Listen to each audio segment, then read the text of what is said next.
عبدالعزیز بن ابی حازم نے بیان کیا، ان سے ان کے باپ نے اور ان سے سہل رضی اللہ عنہ نے کہ ایک عورت نبی کریم صلی اللہ علیہ وسلم کی خدمت میں ایک بنی ہوئی حاشیہ دار چادر آپ کے لیے تحفہ لائی۔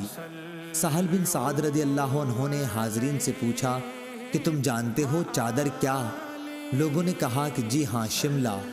سہل رضی اللہ عنہ نے کہا کہ ہاں شملہ، تم نے ٹھیک بتایا۔ خیر، اس عورت نے کہا کہ میں نے اپنے ہاتھ سے اسے بنا ہے اور آپ صلی اللہ علیہ وسلم کو پہنانے کے لیے لائی ہوں۔ نبی کریم صلی اللہ علیہ وسلم نے وہ کپڑا قبول کیا۔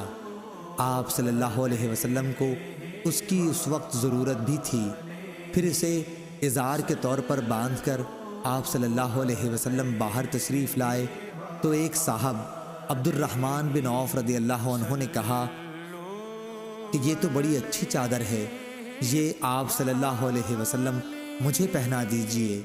لوگوں نے کہا کہ آپ نے مانگ کر کچھ اچھا نہیں کیا، رسول اللہ صلی اللہ علیہ وسلم نے اسے اپنی ضرورت کی وجہ سے پہنا تھا اور تم نے یہ مانگ لیا، حالانکہ تم کو معلوم ہے کہ حضور صلی اللہ علیہ وسلم کسی کا سوال رد نہیں کرتے۔